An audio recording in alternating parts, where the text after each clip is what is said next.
Winter is well and truly over as MotoGP powers back into action with the PT Grand Prix of Thailand. 44 races in 18 countries across 5 continents kicks off at the Chang International Circuit, a short flight from bustling Bangkok.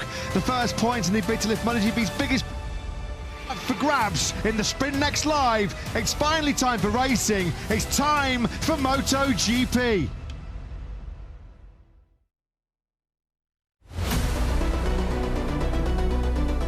The first MotoGP race to take place here in Thailand was all the way back in 2018. Until 12 turns, 4.55 kilometres, 12 turns in total, 7 right, 5 left.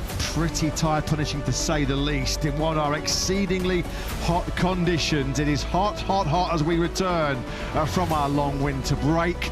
33 degrees approximately is the ambient temperature ahead of our first sprint action, our first race action in what feels like an awful long time, doesn't it? Up next, the Tissot Sprint. Well, we're going to see hopefully plenty of overtake, brotherly love at this stage of the Grand Prix as Mark fired on the inside of Alex at turn 12.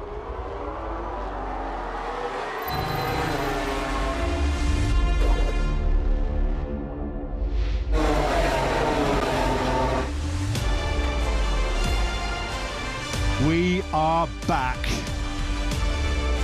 and we are hopefully back with a bang here in Buriram. Welcome one and all to the 2026 MotoGP World Championship. It has felt like an awful long winter, an awful long wait for our first race action of the new campaign, the 78th season in the MotoGP World Championship. But here we go, we can, for the first time this year, say it is indeed time to go racing. It's time for the world's best riders on the world's fastest machines to pit themselves against each other and find out who will prevail at the end of a 22-round campaign, which will take us to the 4 corners of the globe. 44 races, 22 of them sprints, 22 of them Grand Prix, 814 points up for grabs, the first 12 of which will be decided over the next hour or so here at the Chang International Circuit in northeast Thailand. No more time for the nerves, no more time for the butterflies. It's now time for the real deal. It's time for business in Buriram as we open shop for the 2026 World Championship campaign in the company of Matt Burt, Lewis Siderby. Always a pleasure to be talking you through all the action from the commentary box. We have the best seat in the house, as you do at home, ready for what we hope will be an absolute classic MotoGP World Championship campaign. Jack Appleyard is with us as always down in pit lane, bringing us great insight and great interviews from the heart of the action. The action which so far has very much belonged to one rider and one team. Aprilia Racing's Marco Bezzecchi has stole the show and stole the headlines so far here in Thailand. In this morning's Q2 session, despite a late crash at turn 12, the second of 2 stalls actually for the Italian on Sprint Saturday here in Buriram. He is on pole position for the 3rd consecutive race. First time for Bez, first time that's ever happened for Aprilia. He did it all thanks to a 128.652. Nothing though to split Bez and our reigning world champion. The defence of the crown starts right here, right now for number 93, Marc Marquez. He's second on the grid, of course. Marc, the winner of the sprint and the Grand Prix here on his factory Ducati debut 12 months ago. A front row completed by Ralph Fernandez. 2 Aprilias on the front row. At one stage we thought Aprilia might lock out the front row, but Lewis, awesome, fantastic, phenomenal, you say whatever you want. It's we're great to be back racing, but despite 2 crashes here on Sprint Saturday, clearly the man on your screens, Marco Bezzecchi, is the rider to beat. Yeah, not that he wants to admit it, but he is the favourite coming into this first sprint of 2026. Good afternoon to you all, wherever you're watching. This is the moment we've been waiting for since the curtain came down in Valencia in November of last year, to see MotoGP bikes line up alongside each other on the grid with the best riders in the world going head to head. And head to head might well be the key topic of discussion in this, because it feels like we are set for a shootout between Marc Marquez, the defending champion, and the form rider at the end of last season, the beginning of this season, Marco Bezzecchi. Here he is then, the reigning king of MotoGP, back on top of the throne. Of course, 7 times now MotoGP world champion Marc Marquez. He has been here in this situation, done it, got the T-shirts, got the trophies, but even for Marc and all of his experience, he'll be feeling those nerves, a few butterflies, as he looks to make a successful start to the defence of his title. This, of course, will be Marc's first competitive race action since the Indonesian Grand Prix in early October. Feels like a long time ago, of course, when he was involved in a season-ending tangle with his current rival Marco Bezzecchi. Perhaps still some doubts about whether the right shoulder injury he suffered in Mandalika is fully recovered, but he's certainly not slowing him down too much. Marquez goes from second on the grid. Ralph Fernandez, 14th at the end of play on Friday. A brilliant lap of a 1:28.7 to lead Q1. His Q1 time actually for Raul was faster than his Q2 time, but for just the 4th time in his MotoGP career, Fernandez flying away from the front row. Lewis, can he stick his nose in the battle? I think he might be, actually, because of course we have to look at Ralph Fernandez through very different lenses now in 2026. Of course, now a Grand Prix winner with Trackhouse, victorious in Australia last season. He now fully believes that he belongs at the front of MotoGP. Aprilia coming at Marc Marquez from all angles, I think, in this Tissot sprint, because Jorge Martin here from 5th on the grid is also going to potentially have something to say. Of course, he is the sprint master in MotoGP, but Marc Marquez here this afternoon could potentially tie Jorge Martin for the most ever sprint wins. Martin leads it 16-15, so Martin potentially looking to preserve his record this afternoon. 50% of the top 8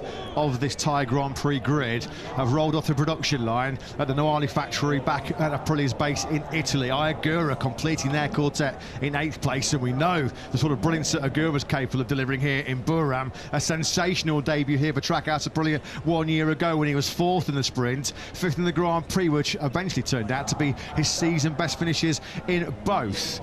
Completing what is a very strong second row is Pedro Acosta on the factory KTM. Acosta qualifying in 6th place. Fabio Di Gianantonio leads that second row, and he is certainly one rider more than capable of taking this fight to Bezzecchi and Marc here this afternoon and tomorrow. He has had great race pace just off that front row by 0.04 of a second. One Italian flying on a Ducati GP26.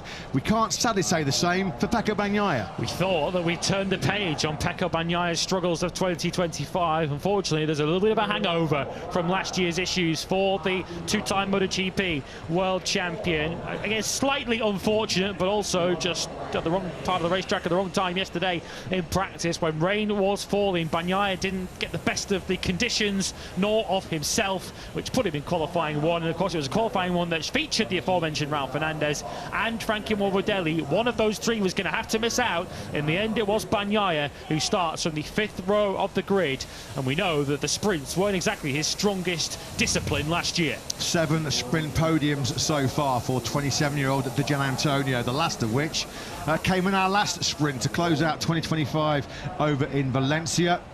2 riders on that second row going in search of their first sprint victories. Pedro Acosta's amassed a whole bunch of sprint podiums himself, 11. He was also on that Valencia sprint podium last November. Can those 2 really start to pick a fight with Bezzecchi and Marc Marquez? Further down the grid, our 3rd row is Alex Marquez in 7th, head of his factory GP26 debut for BK8 Gresini Racing. Agura and Morbidelli are on your 3rd row. Heading row 4 and leading the Honda charge, 2 Hondas are actually on that 4th row, is Joan Mir, the 2020 MotoGP world champion. He fired in a best of 1:29.385 this morning. The second of those 2 Hondas on the first 4 rows is Johan Zarco in 12th place. It's Brad Binder in a HRC sandwich on that row 4 in 11th. Yeah, it looks like Honda are going to be in that battle with potentially some of the KTMs and perhaps the tail end of the Ducati Aprilia battle for the lower sprint points here this afternoon. Reminder, if you're new to MotoGP, points down to 9th place in the Tissot sprint. 12 for the winner, 9 for second, and then from 3rd down to 9th it counts down 7, 6, 5, 4, 3, 2 and 1. So for Joan Mir from 10th, he has to try and get forwards into the points and potentially look for better opportunities tomorrow. It looks like Honda have got the third or fourth fastest motorcycle at the moment. Perhaps third fastest if you discount Pedro Acosta, who's put that KTM up on the third row of the grid. Brad Binder on the second of the KTMs. It's in between those Hondas that make Q2. He might not have been able to start in Q2 earlier on this morning, but Diogo Moreira certainly caught a few eyes on his debut in Q1. It was some qualifying performance by Moreira this morning. He will go from 15th for the Pro Honda LCR. He was only 400th of a second actually behind the vastly more experienced Luca Marini. Behind him on the grid, MotoGP World Champion Fabio Quartararo. Yes, we know that the Yamaha currently is having a bit of a woeful introduction to life full-time on its new V4 powered M1. Maverick Vinales, a Grand Prix World Champion. Jack Miller, a MotoGP race winner. Alex Rins, a multiple race winner across all three Grand Prix classes. So too Enea Bastianini, and World Superbike Champion Toprak Vazgat Lioglu behind Diogo Moreira. 15th on the grid, looking for a bit of a pre-home Grand Prix boost as we head back to Brazil for the first time in 22 years in 3 weeks' time. Yeah, spent a lot of time trying to learn from other riders as Diogo Moreira. He's a bit of a sponge, and we've seen a lot in Moto2 when he won the World Championship. He would spend a lot of the weekend up behind other riders looking for potentially some trade secrets, and he certainly got the best out of himself in qualifying to get himself on the fifth row of the grid, as we now see perhaps the slowest that Aprilia has moved all weekend. They've struggled to keep up with Marco Bezzecchi so far this weekend, but this is now the slow fuel eco cruise to the grid to make sure that they don't use up some of that crucial fuel that they're going to need over the upcoming 13-lapper. How quickly can Marco Bezzecchi? I'm sure very, very quickly, because that's what he does very, very well. Like most MotoGP riders, can he block out that late Q2 crash at turn 12 that completed his rather successful morning. Bezzecchi then on pole for the 10th time in MotoGP. Somebody who's back in the paddock, and welcome return full-time to paddock as sort of a psychic, shall we say, a bit of a mentor to Maverick Vinales. It is 3 times MotoGP World Champion Jorge Lorenzo, who is with Jack. Yeah, he is indeed. He's just taken a quick phone call. Jorge, obviously here on the grid, looking after Maverick in 2026, so let's start with that. Has been a challenge ever since we got to Thailand. What's the reason behind it?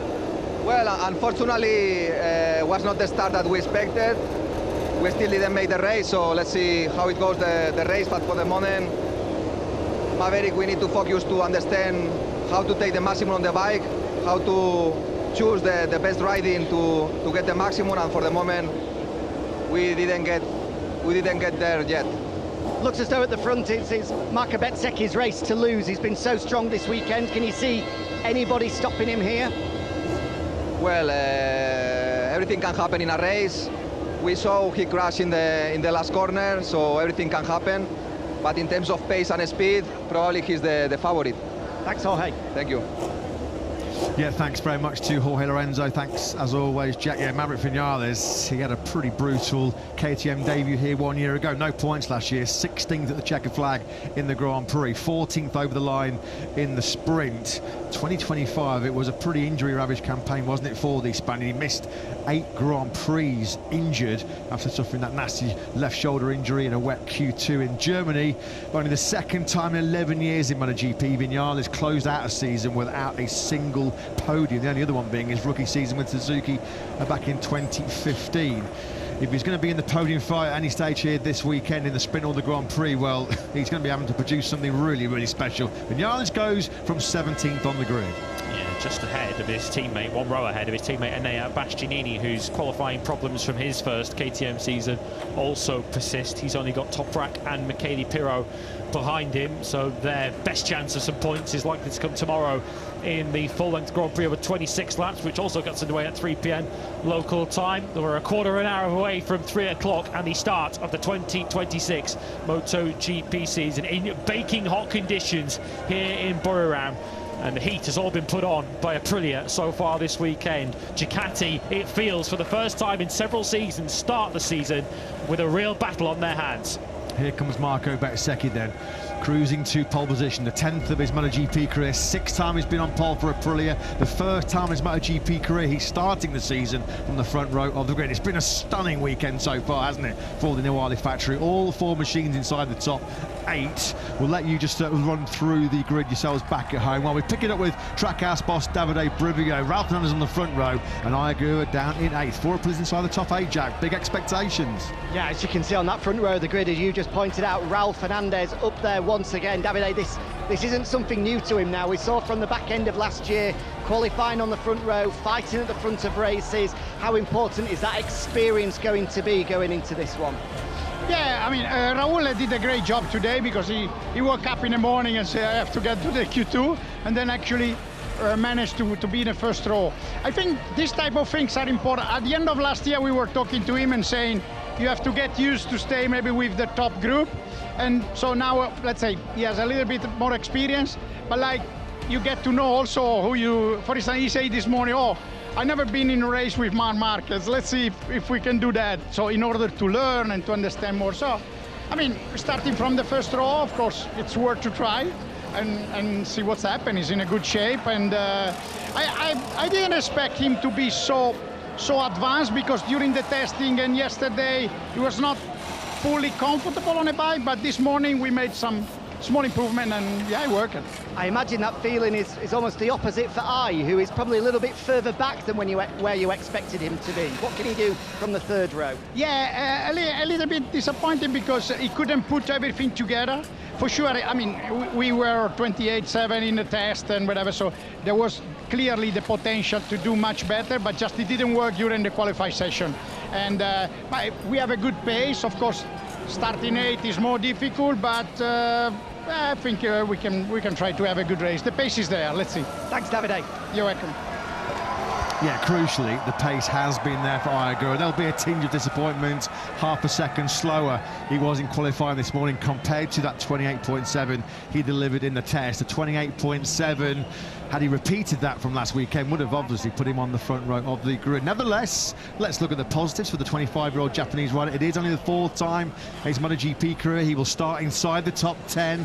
Another 3 times he's qualified inside the top 10 here in Buram 1 year ago. Qatar and Catalunya. So don't discount Iagura. As Brivio pointed out there, he has got good race pace, so we might see him charge through. Pedro Acosta then, well, how many times have we said this over the last couple of years? The leading light and carrying the hopes of KTM on his shoulders going into this season opener in Thailand. The Spaniard goes from 6th on the grid. Let's get the thoughts of his crew chief, Paul Trevathan. Yeah, great to be joined by Paul. So often I talk to you, Paul, about the fighting spirit that Pedro's got and how often he illustrates that. Is that what it's going to take today from the second row with the Ducatis and the Aprilias showing such strength so far? Yeah, I mean, he's, like all the fans and everyone else knows, the character of the boy has not changed this year, I can tell you. So he's in a really good place mentally. We've had a very good winter together. He's put everything on point, no silly mistakes. He's been working really hard. We've got to take our times when it comes, So it's the start of the season. We don't win anything here, but you can definitely lose something. So we really want to just try and put a really good, solid weekend together. And I know when the lights go out, the monster will return for sure, but I think he's in a good place to handle it. Thanks, Paul. Have a good one. No worries, mate. Yeah, we are awaiting to awaken the Acosta monster then very, very shortly, over 13 laps in the sprint. And of course, we are so excited. We welcome to MotoGP finally. It's felt like it's been a long journey to get to this level for Toprak Razgatlioglu, but a moment of history beckons for the 29-year-old Turk, the first Turkish rider ever to race in MotoGP. At the moment, it certainly doesn't like he's got the tools at his disposal to be fighting where he wants to be. This is very much a big learning curve for him, gaining experience of Michelin tyres, getting experience of the light MotoGP bikes, but it feels like to have 300 horsepower in his right hand. He looks pretty relaxed, looks pretty chilled, as there's a little bit of a pre-sprint debrief with Alex Rins. Those two 19th and 21st respectively on the grid. Regardless of results, Lewis, it is just amazing to see Toprak Razgatlioglu here in MotoGP to test himself against the very best on planet Earth. Yeah, he brings genuine star quality to MotoGP, and you have to admire the bravery to come over here, because as you saw there on the screens, only 3 previously have done this, come across as reigning World Superbike champion and thrown themselves into the shark tank that is MotoGP. And I think Toprak has done a very solid job so far this weekend. I know it might not look it to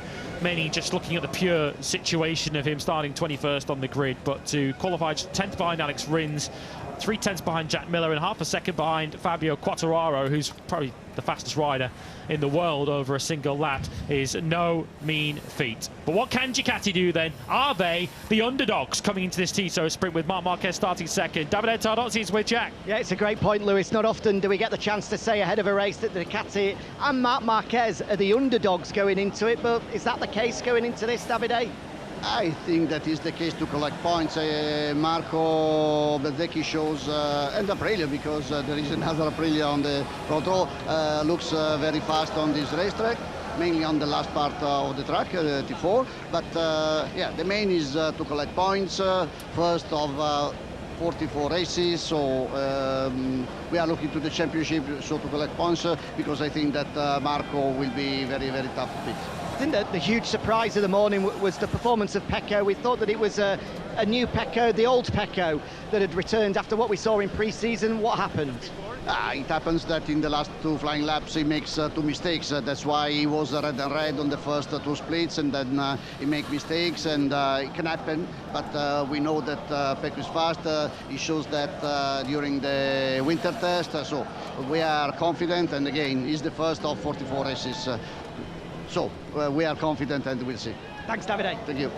It is a long, long season. The first 12 of 264 points available on Sprint Saturdays, about to be fought for over 13 laps. We just saw there Diogo Moreira, first Brazilian in 19 years to appear with MotoGP, going all the way back to Alex Barros in 2007. Proof that dreams really do come true. He dreamt of this moment, his MotoGP race debut, for so long.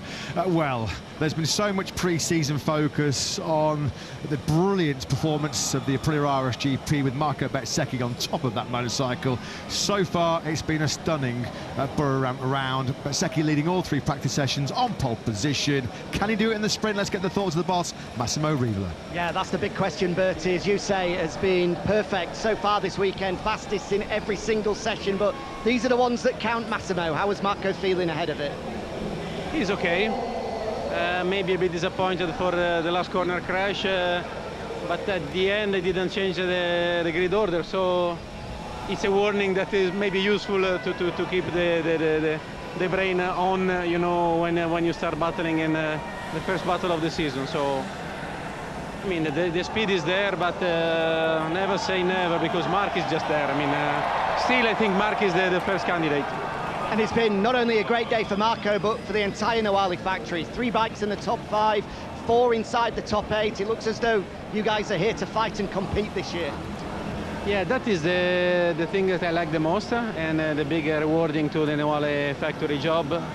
I think all the people should be quite happy of what has been done. Maybe everybody thought that 126 was a transition year, but it's just not true. I mean, we all want to get the last one of the fastest biker ever, so let's push it. Thanks, Massimo. Good luck. Thank you. Thanks, Jack. Thanks to Massimo Rivola. Yeah, Massimo, he is far too savvy to be writing off Marc Marquez, a 33-year-old Spaniard, then looking to be just the second rider in Grand Prix history to win 8 MotoGP titles. Victorious this year, he will tie Italian icon Giacomo Agostini. It's very good reason, not just because of Marc's back catalogue throughout his career, but last year in this format on Sprint Saturdays, there were only 4 rounds: Silverstone, Misano, Indonesia and Motegi, where Marc Marquez started a sprint and didn't win. On the other 14 rounds he participated in a sprint, he cleaned up, he won the lot, and it was a big platform for him to win last year's World Championship. You can't write him off. Never, ever, ever, Lewis, underestimate 93. No, once the red light shuts off and there are points and prizes up for grabs, Marc Marquez summons something extra, as all the greats in motorcycle racing and in general sport do. When the pressure is on and when the big moments turn up, the best show up. So for Marc Marquez, he will certainly be looking to, at the very least, make Marco Bezzecchi work for this. And having already seen 2 mistakes from Marco Bezzecchi today, can Marc Marquez potentially force Marco into a third? This could well be the title battle throughout 2026. We could be talking in Valencia in November of a season of Marc versus Marco. The first chapter is just a few minutes away. Marco Bezzecchi, 4 times a sprint winner in MotoGP. His last success in Phillip Island in Australia. Some final words of encouragement from Davide Tardozzi. I'm sure the message is loud and clear, the message crystal clear to Mark. This is just one of 44 battles you're going to face in 2026. Let's just make sure we see the checkered flag. Do nothing crazy. We don't need to be taking the unnecessary risks at the early part of the season, but this is Marc Marquez. He's all in for the win, isn't he? Every time he throws a leg over a motorcycle, it's just his natural instinct, it's his DNA, born to win. Back to winning ways he was last year, of course, crown world champion in emotional scenes up in the Motegi Mountains at the Japanese Grand Prix last September. But this is a new story, a new chapter. He's got to summon more motivation. He climbed all the way back to the top of the mountain last year. And now he's got the big target once again on his back. First time Mark comes into a season as the defending champion since 2020. And I don't care whether it's race 1 or race 44. Marc Marquez will be well aware that, having seen Marco Bezzecchi top every single session so far this weekend, FP1, practice, FP2 and qualifying, just what kind of psychological blow Marc Marquez could strike if he can upset, and it would be an upset to beat Marco Bezzecchi today. Jorge Martin, 28-year-old Spaniard, started his weekend with a crash at turn 12. The rest of his weekend has gone rather swimmingly. First time we've seen Martin qualify on an Aprilia inside the top 10. He goes from 5th place on the grid. We know Jorge, a past master in the sprint format when he was on a factory Ducati. Fabio Di Gianantonio felt like he made too many mistakes in his last 2 flying laps this morning in Q2 to get himself on the front row. But if you delve deeply into the lap-by-lap analysis in every session so far this weekend, the Gianantonio has caught the eye. He has got, without any question, podium potential. Could be a medal around the neck of the Gianantonio at the end of this 13-lap sprint. I think his first primary goal will be to try and clear Raul Fernandez on the first lap. If, as we're expecting it potentially to be a battle between Bezzecchi and Marquez at the front of the field, if Gianantonio is going to go with that, he needs to clear that Trackhouse Aprilia that starts just over to his right on the front row of the grid. The riders always get that unique feeling of butterflies in theirs. I'm sure the fans feel the same. I know we feel the same here in the commentary box as finally we get to go racing once again in MotoGP. Our first front row start of 2026 features 2 Aprilias. 3rd place, Raul Fernandez on the Trackhouse RSGP. Starting the defence of his world championship from 2nd on the grid is Marc Marquez. But having dominated the weekend so far, can Marco Bezzecchi continue that domination as we get set to race now? First sprint of 2026.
The greatest motorsport show on earth is ready for its first act.